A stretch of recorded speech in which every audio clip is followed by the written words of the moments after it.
Her research interests include global art history, contemporary Asian art, and comparative aesthetics. She has written extensively on art and published a wide range of works. In this lecture, she will be discussing the future of our nationalist art histories in the face of an ever-shrinking world. Now, without further delay, I will hand over the mic to Dr. Mukherjee. Thank you.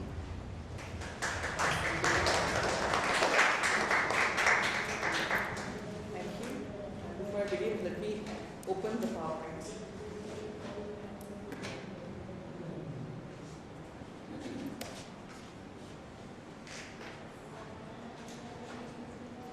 And the writing of art history. And so I'm looking at these two as two parallel trajectories. And the broad question that I'm raising is there a possibility of conversation between the two? That is, between art history and art practice? And what kind of conversation is possible? So what becomes of art history when the world shrinks into a planet? And this is something which all practicing artists have to address, just as art critics, curators, art theorists have to address today. Globalization has posed a challenge as much to Eurocentric art histories in the West as to the nationalistic art history in India. How does one evolve a narrative for Indian art when the logic of the narrative is itself at stake? So, drawing from current debates about the impact of globalization on art history and art writing, I will assess their relevance for Indian art history and art practice. I'll also examine how the cultural studies turn, which has happened, sometime in India and sometime in the 80s, which helped widen the constituencies of art object. And in that turn, anthropology as a discipline has played a huge role in expanding this constituency of art object. And that in turn has paved the way for new art history. And finally for the way in which art history has evolved into visual studies as a discipline. This paper will explore the relationship between contemporary art practice and the critical tools of art history via the political. So political remains the common thread between these two. And so I argue for a closer sync between the two, as contemporary art with its experiments with temporality and spatiality, more in tune with globalized times, has much to offer to art history and visual studies. So I'm sure the artist sitting here would be quite gratified to know that there's much that critics, curators, and art historians can actually learn from artists, the manner in which the artists are able to engage with materiality of practice and the object that they're dealing with. The anthropological turn has also made us relook at art historiography, that is writing of art history, and its two axes of mapping art practice through time and space. So the broad question I'm asking is there a shift from the when of art history to the where of art history, or where of art in contemporary art historiography, and what does it say about the state of art history in India? So that's how we begin.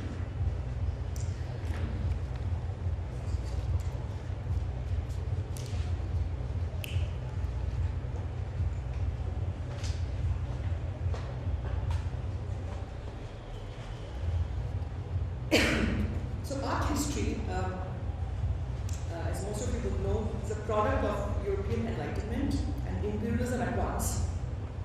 Rose in late 18th century when Europe began to consolidate itself as different nation states. So in that sense, it was art history that offered an ideological edifice through national art histories by which various geographies came to be identified. So it's quite interesting for us to notice that art history as a discipline and nationalism within European context was very closely interlinked.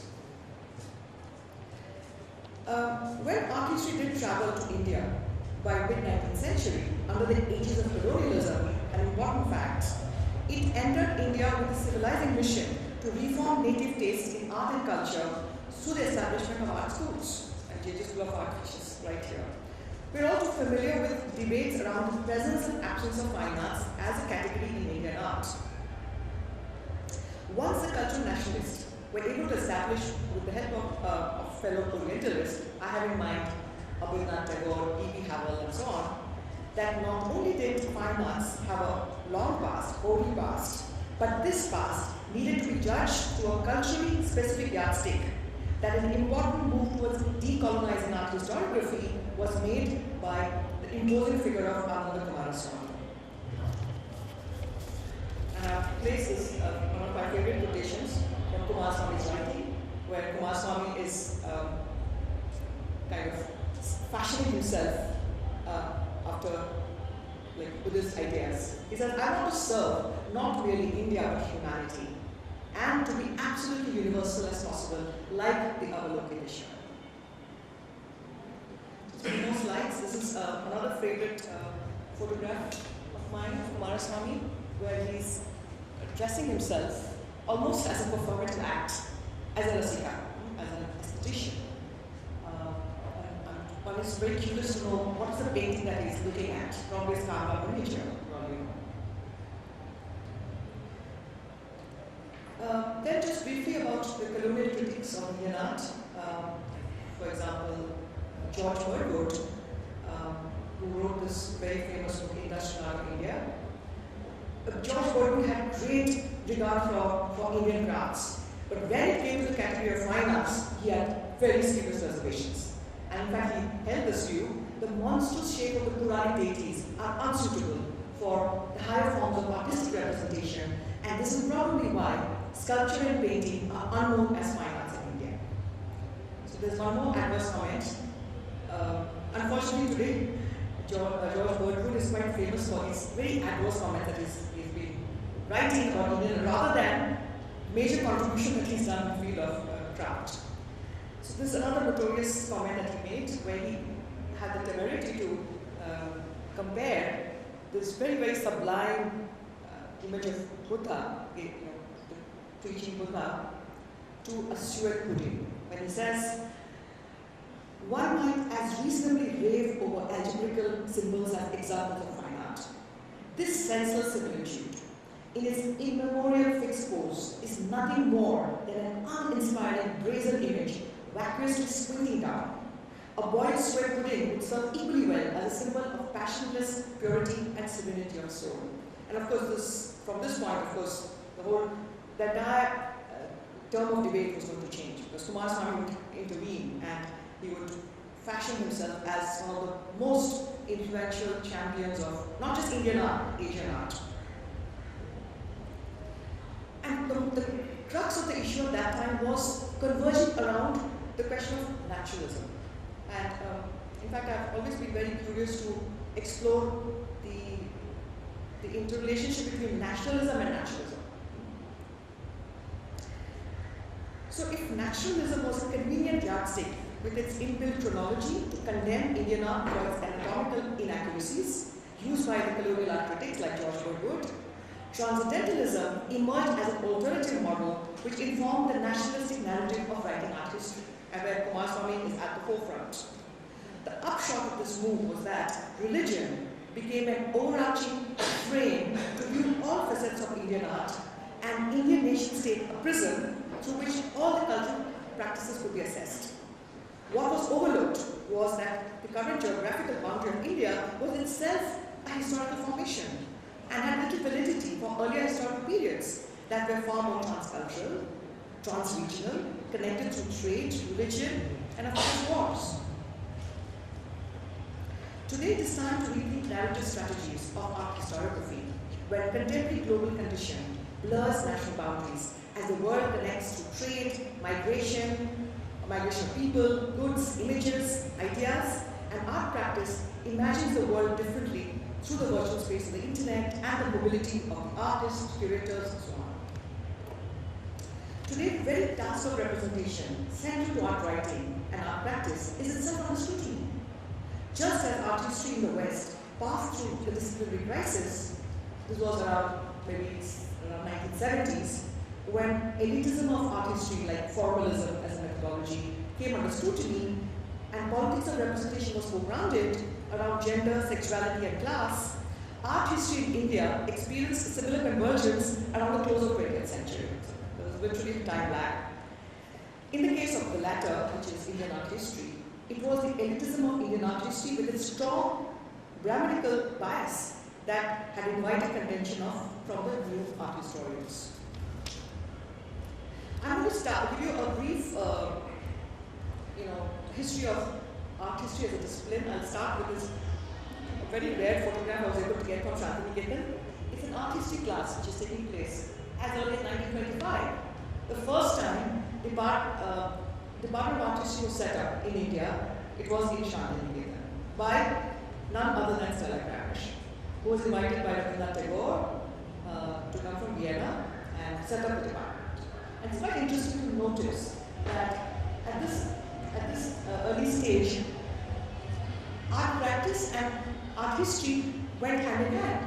So it was by showing artworks that one is actually narrating a history of art and dealing with various aesthetic issues.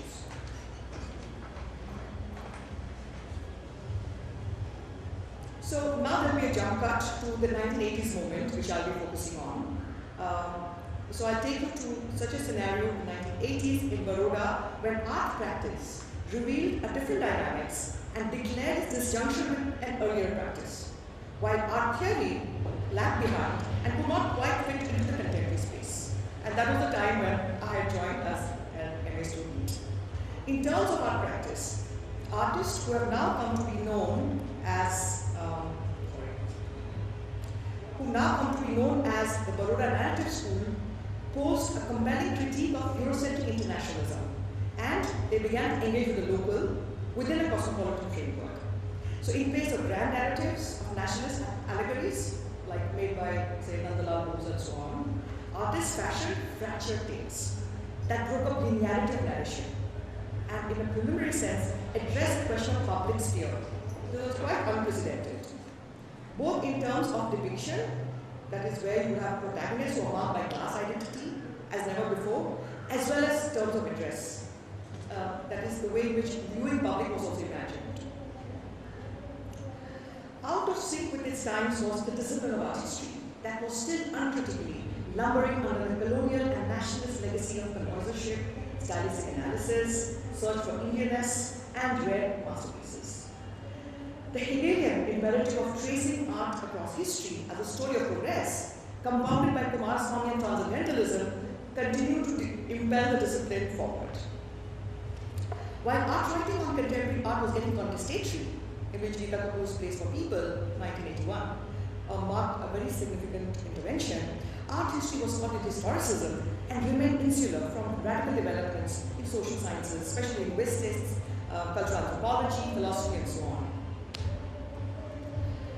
While in the 1980s, Roland Barthes and John Berger were held up as inspiring figures in art practice and art criticism, whose writings introduced semiotics and Marxism into debates on culture, art history opened its frontiers to structural anthropology gingerly. Ancient myths and epics attracted attention as a compelling cultural force, driving pre-modern narratives in painting and sculpture. And of course, I'll show you a very interesting slide of Professor Parul, who had set up the art history department. And in fact, he came up with this unique idea that if you are having a conference on Elora, then why not have it in the site itself? So this was one of those first science-specific conferences. Largely drawing inspiration from the structural methodology of Levi-Strauss, Ratan Parul, assisted by his team of researchers, turned to Vaishnavism as an overarching framework for studying Indian painting and sculpture. In the shift from formalistic analysis to content study, the influence of Erwin Panofsky was critical. In fact, he was the one who brought in these new readings for students to learn from Panofsky, Gombrich, and so on. What was missing in the way art history as a discipline was structured was any concern with the political. While in the West, the discipline underwent convulsions with the Marxist and feminist questioning the elitism of art history and raising the questions of politics of representation, the practice of art history in India continued unruffled. Within the pedagogic practice, art history and art criticism were offered as separate disciplines that further deepened the divide separating art history as historical and a discipline that engaged only with the pre-modern, and art criticism that expunged itself from history and trained to build a tunnel vision to look only at the contemporary. It was this separation between the historical and the critical that did not allow the political to figure as a major concern. Again, political emerged first in discourses centered around art practice. I traced the political in the place of people essay by Geeta Kapoor around few decolonizing moves that he makes. It begins by undoing the construct of Indian identity embedded in colonial and nationalist historiography around the polarity of materialist West and transcendentalist India. This polarity was actually kind of institutionalized by Kumaraswamy himself. It is striking how an essay on contemporary art, which Geeta Kapoor was writing for Place for People Manifesto, devotes a large section to an art historical narrative that reaches back to Indus Valley civilization. So basically, Geeta Kapoor was, through this manifesto, was trying to give justification for the rise of figurative trend, which was taken as a counterposture to abstraction, which was then the dominant trend. So Kapoor seeks to establish a lineage for contemporary art practice that had rehabilitated the figurative in art. It revisited the past to recover the depiction of everyday life in pre-modern art. It is interesting how contemporary art practice that enshrined the narrative and discovered the public in its midst compelled the art critic and art historian to engage with past tradition from a similar lens. The project to revisit the past, to make it directly usable in contemporary times, and to free Indian artists from Western tutelage on one hand, and charges of derivativeness on the other. So this was something which was kind of a point of obsession for most of these artists. We don't want to make use of derivativeness. Its more radical intent lay in the way it wanted to use a quotation from Geeta Kapoor's writing, let the people come back into the pictures and tell the stories. So there was this inherent democratic claim which should be made.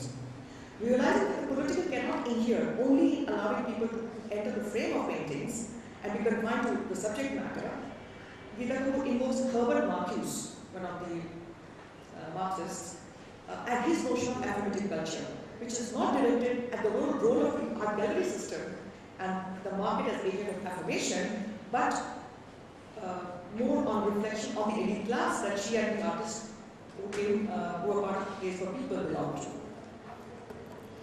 Such an understanding of the political, even if ensconced in the leftist discourse, was declared as inadequate by the members of Kerala radicals, who in mid-1980s deployed leftist critical tools to offer an institutional critique.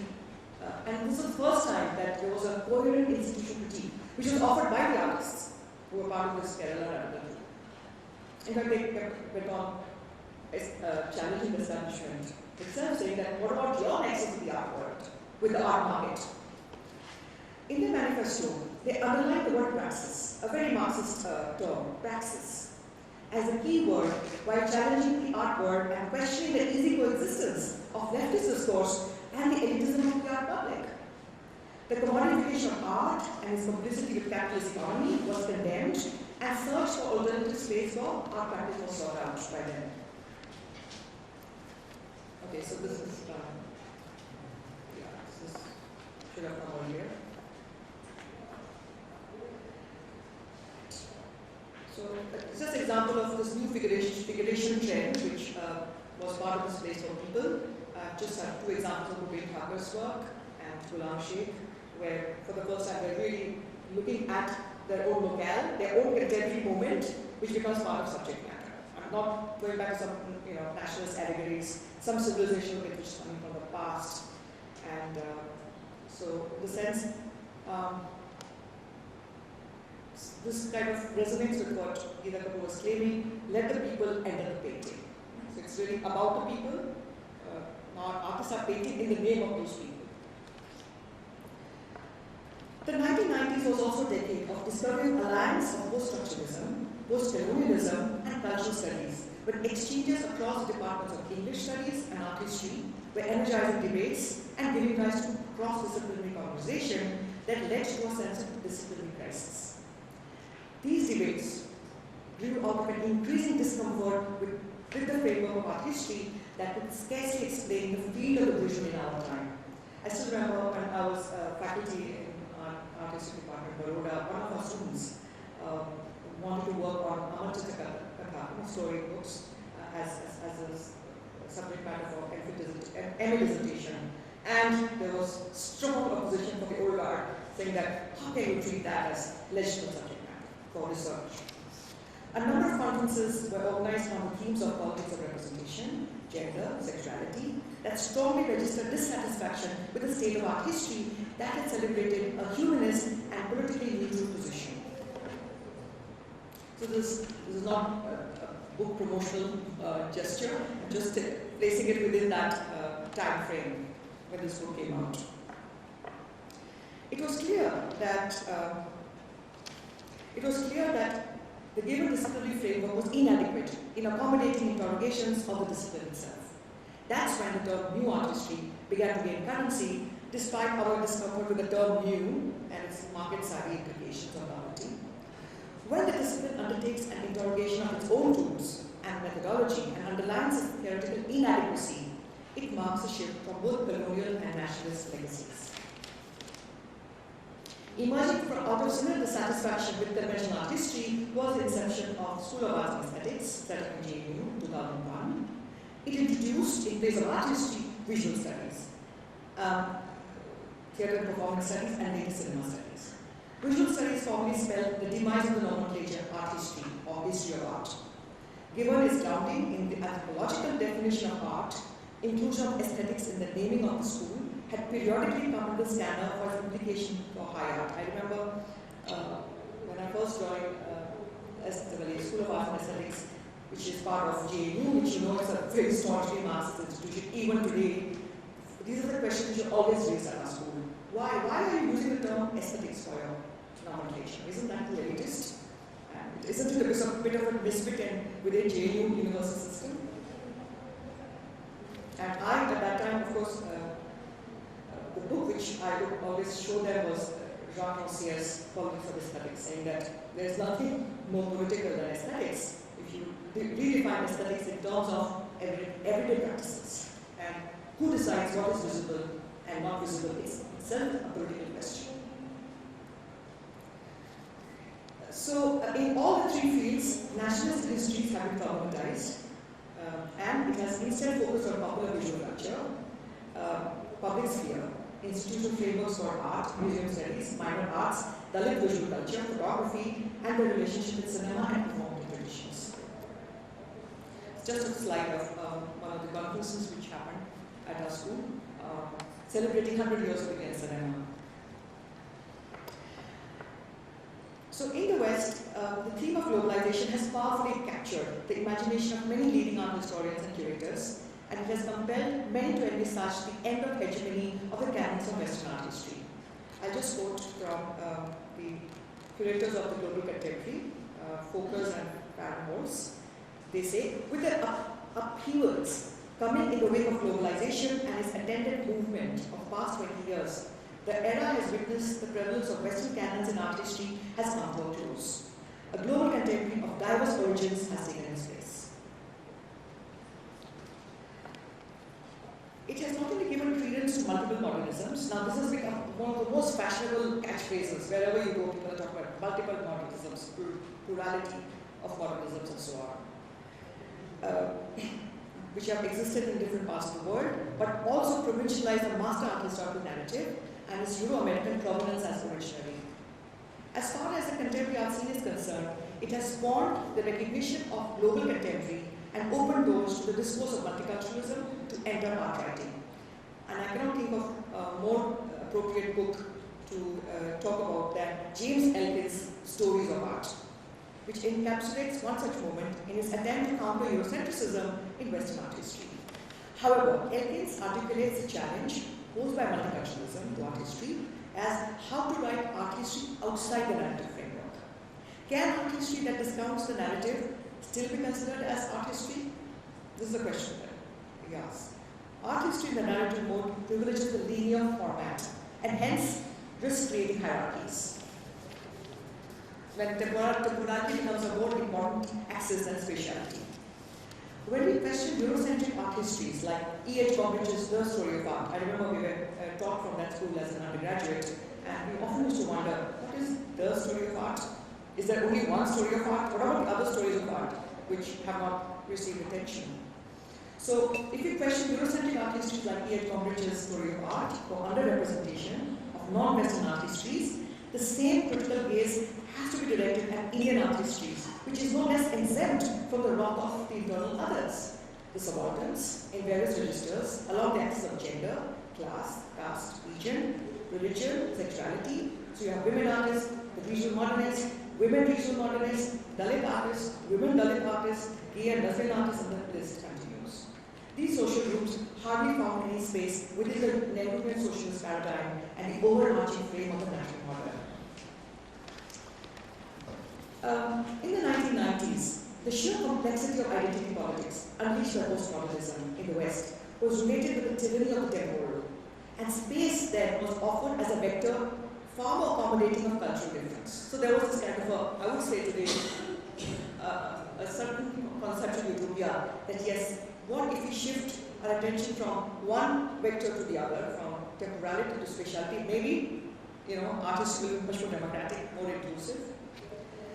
The emerging primacy of space over time is best witnessed in David Summers' Real Spaces, book which is precisely attempting to rewrite global art history by giving more primacy to geography, space as opposed to time, or periodization.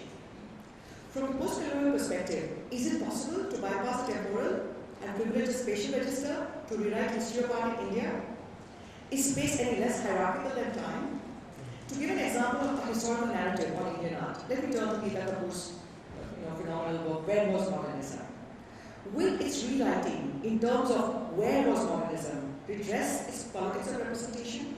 Will the where in the place of when yield answers that are region-specific, escape the convergence of linear logic of time, and offer more democratic space to the cultural others? For an alternative geology, one can turn to contemporary art practice. I will focus on what I identify as two key thematics by which temporality and spatiality have been radically reimagined by artists. So I'm looking at the theme of artist as ethnographer and history as archive. Art practice today offers several lessons to art history in the way it upturns standard notions of time and space. The paralyzing boundary between tradition and modernity that for decades underwrote the historiography of modern art gets undone by the notion of the archive that contemporary artists have invoked. So I'm just looking at these 5 artists I think in their work I can distinctly see this response to anthropological turn and use of archive, history as archive, and so on. In 2000, Pushpamala took up a project of photo performance entitled Native Women of South India, Manners and Customs. The title itself resonated with the colonial system of classification. In this work, not only does performance mean photography, Pushpamala overtly self-ethologizes in the way she fashions her body as a native, by costume, posture, gaze, even skin color, to mimic the colonial representation of Toda tribal women. So she had to apparently darken her skin to match the stereotype. Visiting colonial archive, she sets up the relationship between original, which is itself a representation, and her copy.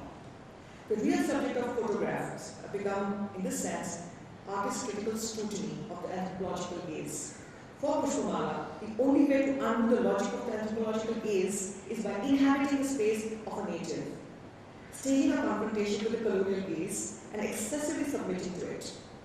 In this carefully fashioned mise-en-scène, she juxtaposes documentation and masquerade, deconstructing one with the help of the other, and thus playing with reality and fiction at the same time.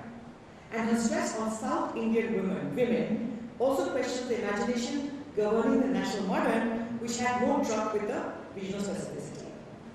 So they always wanted, the national modern always wanted there to be one broad umbrella term under which everything could be subsumed. At the other spectrum lies a revisiting of classical Indian aesthetics, encapsulated by the 9 aesthetic emotions or Navarasas. In the Navarasa series, this is part of that, Pushpamala revisits the classical past and aesthetic theory of rasa, which came up around 5th century of Common Era, to create contemporary allegories. This past is not accessed under the sign of Indian identity, but refracted through the cinematic genre of melodrama and India's Islamicate heritage. So it's not pure going back to some pure pristine Indian aesthetics, but it's mediated through contemporary understanding as what does it mean to be Indian, which in her case obviously includes the Islamic heritage. Revisiting of the past has also been a prerogative of most modernists in India, but rarely accomplished through technological mediation of photography and performative refashioning of artist's own body, which is now happening as part of contemporary art practice. The ethnographic turn in contemporary art practice can also be seen in Aruna Matthews' work titled Metropolitan. What he basically does is it's a series of catalogue of bishops in front of a variety of edifices. What at first glance appears to be a bland and prosaic interest in the everyday is actually informed by arduous research. So in that sense, artists also refashion the identity as researcher. In this series, whether Matthews is revisiting a forgotten archive or grasping the present moment, he readily assumes the role of an ethnographer, traveling not so much across time as across places, in search of a narrative's strand linking people in different locations. The elaborate paraphernalia of ecclesiastical authority in an iterative performative act. The elaborate paraphernalia of ecclesiastical power ostensibly demonstrated in the portraits turns each bishop's posture of authority into an iterative performative act. The iconography speaks not only of the cultural hybridity of brown bodies wearing European costumes, but also an orchestrated, globalized network linking Christian institutions around the world. Incongruity and Masquerade powerfully informed Nikhil Chopra's series of it's called Yoga Chitrakar, Memory Drawing. In fact, he was one of the artists who was also invited to inhabit Parul Dave-Mukherji Museum, and he actually performed just as currently another set of performative installations are going on, games are playing.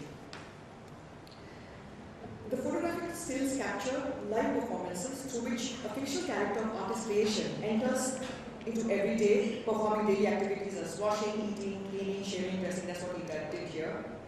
And his character, named Yoga Chitrakar, is strongly reminiscent of India's pioneering proto-modernist Raja Ravi Verma, who was the first Indian painter to indigenize Victorian oil painting by using the medium to depict scenes from classical epics of India such as Ramayana and Mahabharata.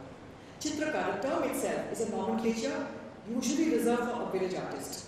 So it's a misnomer for the persona created by Chopra, which is semi-fictitious and semi-autobiographical, partly based on his grandfather, who studied at Bloomsbury College, and partly imagined to the genre of imperial portraiture that inspired many a Maharaja in colonial India to commission a portrait that mimicked the works of Western masters.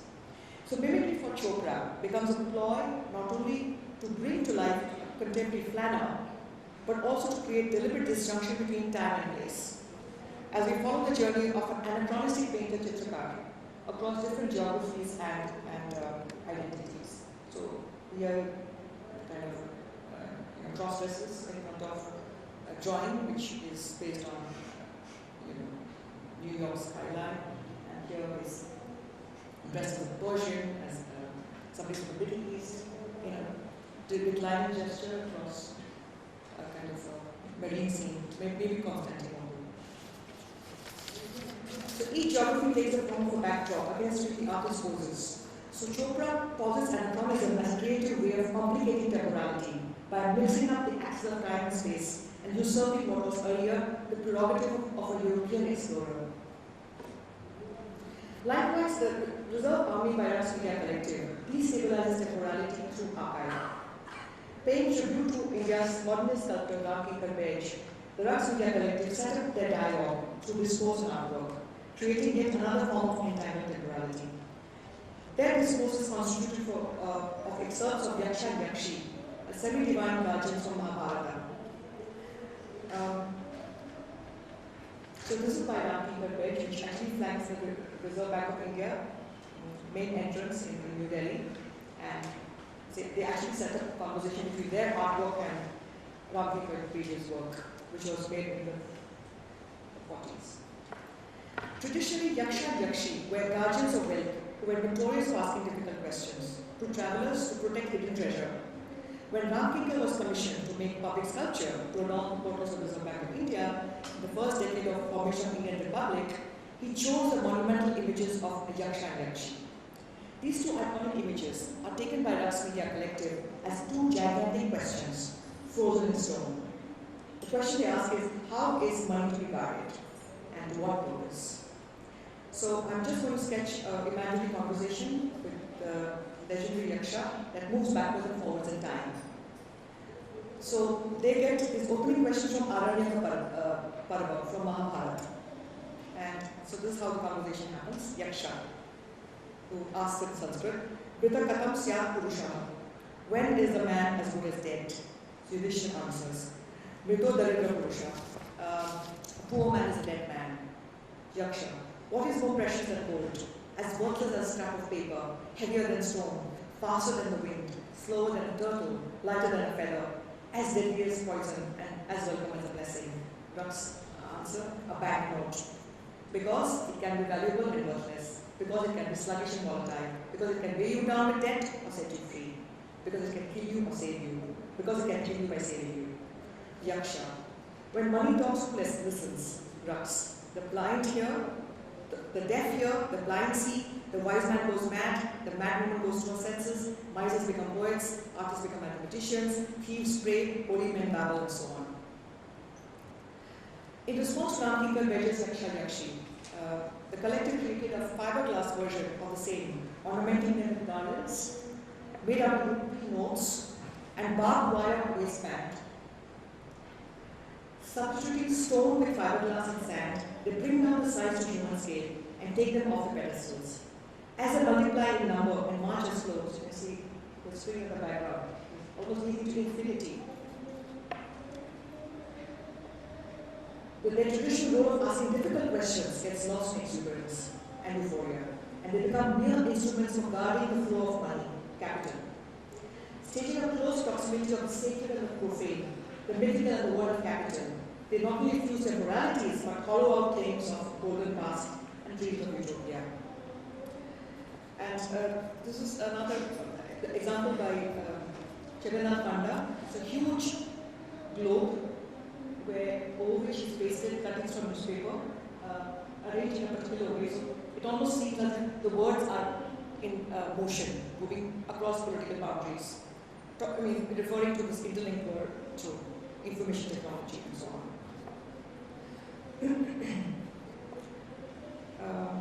So it is very imaginary, it exemplifies cultural flows of post-national art history. Like the 1980s moment, there seems to arise a disjunction between art practice and art history. What makes theorization about cultural practices within art history challenging today is that the very terms of debate have lost stable frame of reference. Art history, aesthetics. Art history still seems to be caught in the binarism of traditional modernity. It is in the realm of art practice that the opposition between the local and the global, center and periphery, theory and practice are being increasingly subverted. Today, some of the contemporary artists engage in temporality far more experimentally than art historians and art critics. Given the loss of stable meanings enjoyed earlier by terms like art, aesthetics, and history, does art history relinquish its critical tools or refashion them by paying close attention to the material and conceptual frameworks engaged by contemporary artists? Is the question I ask. For this productive encounter to happen, the anthropological turn in art practice has to be assessed critically. When contemporary artists assume the role of an ethnographer, does it serve to undo the authority of the artist or let them lapse into narcissism of the self? And that's one of the dangers that Pushpamala's work tends to lapse into. The other paradox of contemporary art needs to be examined. The more contemporary art practice dissolves the boundaries between media and at times even succeeds to unsettle the stable identity of the artist, the more the onus for offering interpretation of these heterogeneous practices rests on the curator. In such a situation, the figure of the curator emerges as an authoritative figure that traverses the globe, forming networks with what John Clark has termed the curatoriate. I'll conclude with this this recent work by Jawaharlal, which is entitled Cult and Appearance 3, a work produced out of acrylic, fabric, plywood, aluminium, paper, glue, and gems on the canvas. We traveled from New Delhi to Asia Museum, San Francisco. Right now it's in San Francisco. Thus, a mythical bird or kite that hovers across the cartography of laboring bodies. You can see below. Allegorize the form contemporary art history may take as it dislodges itself from territoriality of national art history. The high point from which it surveys the world is not some Hegelian vantage point that privileges Euro-American terrain, but the kite flaunts over its wings multiple national flags.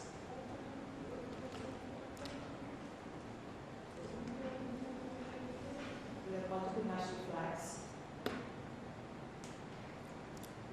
And brings into view the scenes of conflict over territoriality, laboring bodies,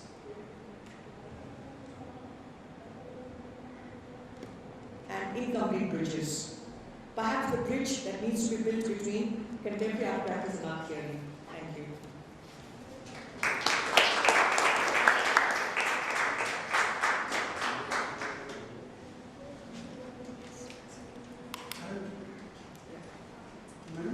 You said public means art history, art criticism. Why not take art to the people? Why not take art to the people instead of waiting for people to come to art? Why not create art units in schools, colleges, offices, public walls, malls, roadside bus stops, railway stations? Bollywood criticize Indian art. Indian art is motionless art in carvings and engravings. See, why can't we use the internet to use visual graphics and designs for figurative art? Madam, why not use art through ceilings? Means we have art here vertically or horizontally, right, to ceilings or walls or asins and verandas. And why not call public, why not call this new art history into public art interpretation? Madam, one more thing, Draupadi, Krishna gave his sari to Draupadi. Why not Krishna came and cut the hand of Dushasana? Or why not Draupadi save her own self in self-defense? Why Bhishma got scared?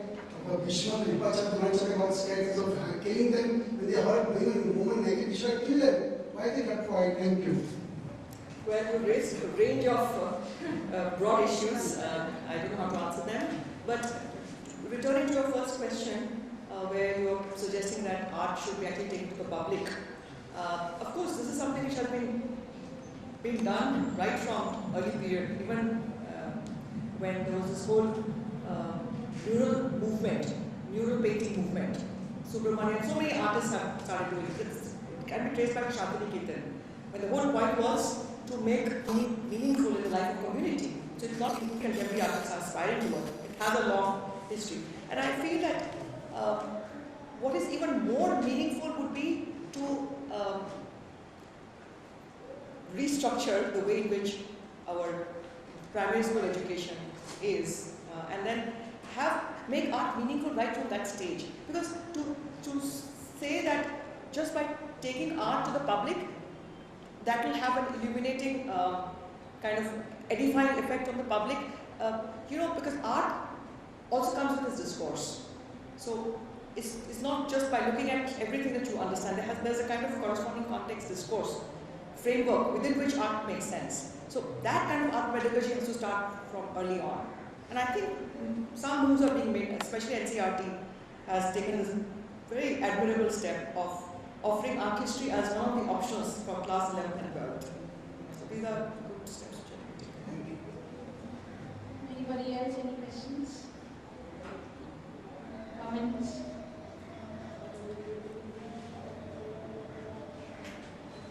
Thank you. I'm sure. I can't believe that you don't know questions. I've been saying very provocative things. Give them some time to think. All right. Okay. Still we have time. It's here.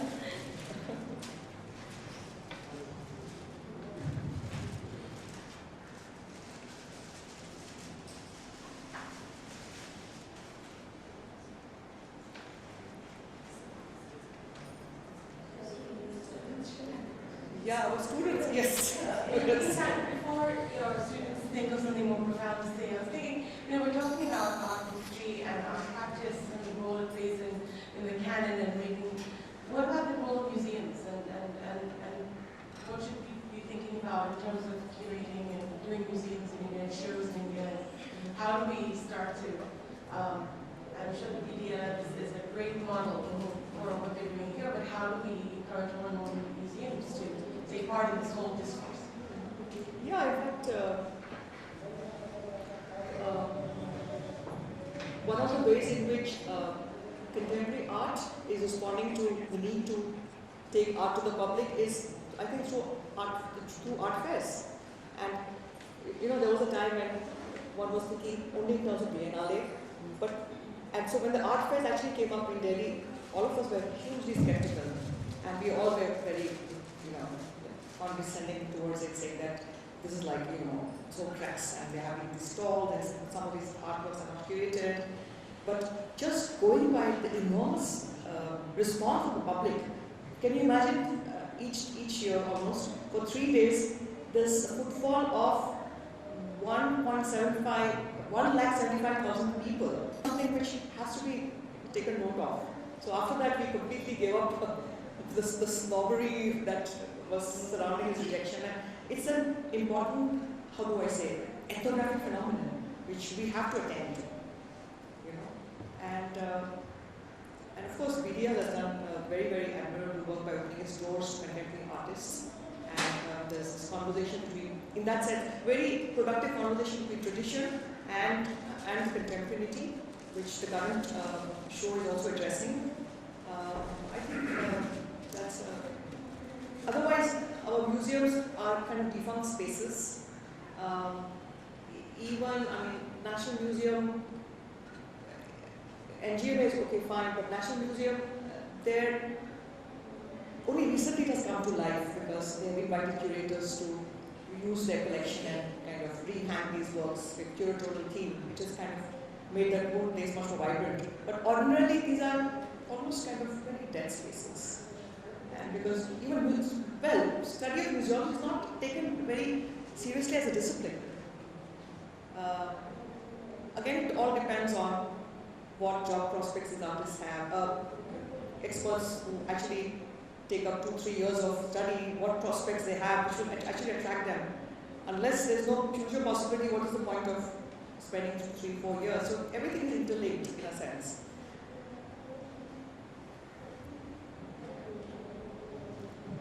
Anybody else? Well, I want to thank all of you for coming here on a Saturday.